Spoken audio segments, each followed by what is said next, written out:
একজন প্রাপ্তবয়স্ক মানুষের দৈনিক প্রায় 2000 থেকে 2500 ক্যালোরির সমপরিমাণ খাবার গ্রহণ করতে হয়। তবে রোজার সময় 1000 থেকে 1500 ক্যালোরি খাবার গ্রহণ যথেষ্ট, কারণ রোজায় অল্প খাবার গ্রহণ করলেই অটোফেজি প্রক্রিয়ার মাধ্যমে শরীরের ক্ষতিকর কোষসমূহ পরিষ্কার হয়। তাই অন্যান্য সময় যে পরিমাণ খাবার খাওয়া হয়, রোজায় তার চেয়ে 1/3 কম খেতে হবে।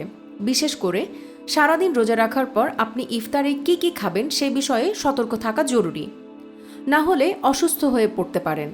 ইফতারে মোট 600 ক্যালোরির খাবার খাওয়া উচিত, তবে তা হতে হবে পুষ্টিকর। চলুন তবে জেনে নেওয়া যাক ইফতারে কি খাবেন আর কি পরিহার করবেন। খেজুর দিয়ে ইফতার করা সুন্নত। খেজুর শর্করা জাতীয় খাবারের মধ্যে অন্যতম। খেজুরের মধ্যে শর্করা ছাড়াও প্রায় সব ধরনের ভিটামিন ও খনিজ উপাদান রয়েছে।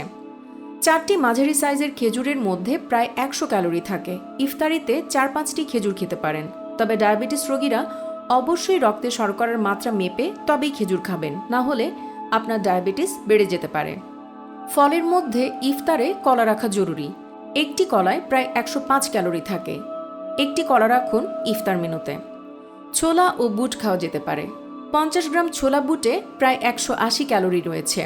ছোলা বুট অল্প পরিমাণে খাবেন, 20-25 গ্রামের চেয়ে বেশি না, কারণ এটা পরিপাক হতে দীর্ঘ সময় লাগে। একটি ডিম খেতে পারেন। একটি ডিম থেকে পাওয়া যায় 80 ক্যালোরি। অন্যান্য ফল যেমন তরমুজ, আপেল, কমলা এসব পানি শূন্যতা রোধে উপকারী। ডাবের পানি, ইসবগুলের ভুসি, লেবুর শরবত ইত্যাদি পান করুন, এগুলো রোধ করবে পানি শূন্যতা। ইফতারে যা পরিহার করবেন। ইফতারে অতিরিক্ত তৈলাক্ত খাবার কিংবা ডুবো তেলে ভাজা খাবার যেমন পেঁয়াজু, বেগুনি, আলুর চপ, চিকেন ফ্রাই, জিলাপি ইত্যাদি পরিহার করুন। এই খাবারগুলো গ্যাস্ট্রিকের সমস্যা তৈরি করে। একসঙ্গে অনেক বেশি খাবার খেয়ে ফেলবেন না। টক জাতীয় ফলে যদিও প্রচুর পরিমাণে ভিটামিন সি থাকে, তারপরও টক জাতীয় ফলে সাইট্রিক অ্যাসিডও থাকে, তাই রোজার সময় টক ফল বেশি খাবেন না। সবচেয়ে ভালো হয় রাতের খাবার শেষ করে ফল খেলে।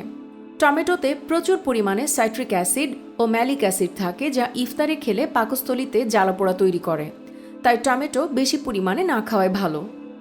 ঝাল খাবার পাকস্থলীতে অ্যাসিডিটির পরিমাণ বাড়িয়ে দেয়, তাই কাঁচামরিচ কিংবা অতিরিক্ত ঝাল খাবার পরিহার করে চলতে হবে।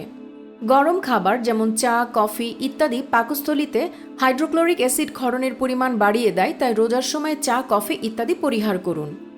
রোজার মাসে যেহেতু আমাদের খাদ্যাভ্যাস ও সময়ের পরিবর্তন আসে, সেহেতু আমাদের উচিত স্বাস্থ্য সচেতন হওয়া এবং আশা করা যায় উপরের দেয়া পরামর্শগুলো অনুসরণ করলে আপনাদের রোজার মাসেও সুস্থ থাকা সম্ভব।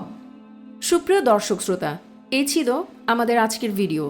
আসছে নতুন ভিডিওতে আবারও দেখা হচ্ছে। এখনকার মতো বিদায় জানাচ্ছি। আল্লাহ হাফেজ।